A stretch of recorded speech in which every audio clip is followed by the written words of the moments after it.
Hi, I'm Brandon Burton with Legend Brands. Today I'm here to talk about the quality and design differences between the LGR Evolution by Dri-Eaz and the R150 by Phoenix. One of the first things that we notice as a difference between these two machines is in the overall stability. We notice here with the Evolution, much as we do with all Dri-Eaz dehumidification systems, that our axle and wheel hub have a very, very tight tolerance, making the machine very, very stable. Over here on the 150, we notice there's a significant amount of wobble and play. This is because the axle and the wheelbase are not nearly as tight in their tolerance. When it comes to designing a quality dehumidifier, fit and function is key. One of the things that we notice here from the top of this machine is how exceptionally loose this filter is within this filter shroud. This allows for a lot of bypass air moving around your filter, and if there's bypass, that means that we have a lot of particulate that's going to make its way down into the coil assembly. And particulate collecting on the coil assembly is either going to elevate the amount of maintenance necessary or significantly slow the performance on the machine. When we pull this filter out from this assembly here, we can also notice inside that we have direct access into the blower wheel assembly inside the machine. Later, when we take a look at the inside, I'll give you another look at this, but you can notice that I can reach all the way down into this shroud and physically grab this blower wheel assembly. This is a significant safety issue because if this blower were indeed spinning and I grabbed those blades, I'd cause significant injury to my fingers. In contrast, over here on the Evolution, what we'll note is that, first of all, not only is the filter very well protected, but notice how tight our form and fit is on this filter seal. This ensures that we cannot have any bypass air making its way into the actual filter assembly. Also notice that I have zero access into my blower assembly or any moving parts within the machine. Another very significant design difference between the two machines is the way that the handle is managed. We can notice over here on the Evolution how quickly we can deploy the handle assembly and how secure the unit is with the handle deployed, so we can very rapidly mobilize the unit. Over here on the 150, however, in order to deploy the handle, first of all, I have to back out two star nuts completely from the housing in the machine. I now have two loose pieces here that I could easily lose or misplace. Once the handle is deployed, then I have to again reinsert these star nuts in order to secure the handle. I have to be very careful that I have to line up my holes here, make sure I don't cross-thread anything, which over many, many use cycles could potentially make the handle inoperable. Then once the handle is deployed, again, notice how wobbly the machine is. Now this is not only because of the way the handle is being managed, it's also because of the foundation we're on here with the wheel and the very loose tolerance on the axle assembly. Now, from the back of the machines, we can also notice a number of quality and design differences.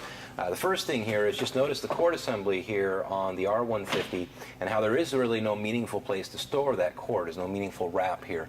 On the Evolution, we notice that we've got a very pronounced cord wrap here on the top that keeps the cord very secure. And down here on the bottom, we do have also an additional place for your hose management that has a quick release function so that we can very rapidly remove the hose from the back of the machine. Then finally, while we're here, we notice the skid rail assembly and how that's built out to ensure that we can have no contact with any of these components on the back, versus here with the R150. There isn't much of a skid rail assembly here, and because of that, we can notice that the hose is actually pronounced beyond the back surface, allowing this to catch while we're loading and unloading from the van.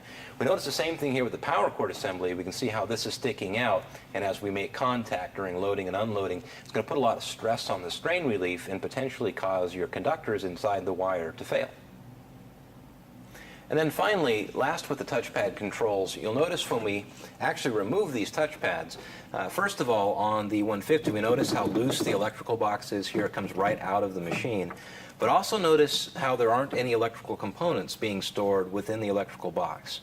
In contrast, over here with the Evolution, when we remove the touchpad, first of all, we notice that the electrical box is very secure. It's not coming out of the machine. But we also notice that within the electrical box, we have our capacitor that is properly protected within the area, a number of other electrical components that are up here within the lid of the electrical box.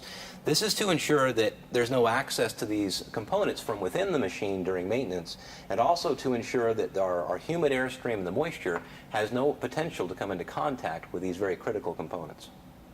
In addition to what we can see from the outside of the machine and the overall differences in design and quality, there are a number of things that are really best seen if we take a look at the machines from the inside. First, we'll start down here with the electrical components, and we can see how these are out in the open airstream and not enclosed in any way, allowing the electrical components in the wire harness to come in direct contact with this very hot compressor body. Also leaving things like the capacitor here and here out and accessible and in the open airstream and mounted to the plastic housing. Where in contrast over here with our Evolution, our electrical components and our wire harness are properly shielded and protected in a separate metal box in compliance with UL listing. Notice how the cap tube here on this unit is out in the airstream, and it's also immediately next to and adjacent to this evaporator coil. Any vibration in this cap tube during operation is going to have this cap tube touching the fins on this coil, which can cause abrasion and wear over time, and ultimately can cause the entire sealed system to fail. Another point of note here is notice how sharp the bends are on the edge of this capillary tube. They're supposed to be very gradual, like you see in this coil of tubing here, because a sharp bend like this is going to create a restriction within the cap tube, and it's going to improperly manage pressures within the coil system. In contrast, notice over here on the Evolution how our capillary tube, first of all, is protected here in this plastic sheath. It's away from any of the sharp edges on the coil assembly itself, and all of the bends are very gradual. We ensure that there is no sharp bend that's going to create an undue restriction in the refrigeration flow, which ultimately influences how the pressures are managed in the coils and how we dehumidify with the cold evaporator. One of the most important things with any piece of equipment that we leave behind in a customer's property is safety. And one major safety issue with this overall design is my ability to access this blower wheel. If we simply remove the filter from the dehumidifier, I can reach into this area of the filter and put my fingers all the way down into this blower wheel assembly. If this were in operation and this were spinning, reaching into that blower wheel would cause significant injury to my fingers. Thank you for joining us today for our discussion on the design and quality difference with Dri-Eaz products and Legend brands. Be sure to check out the rest of our videos on YouTube or at Dri-Eaz.com, especially our video on the LGR 7000 XLI and the Phoenix R200.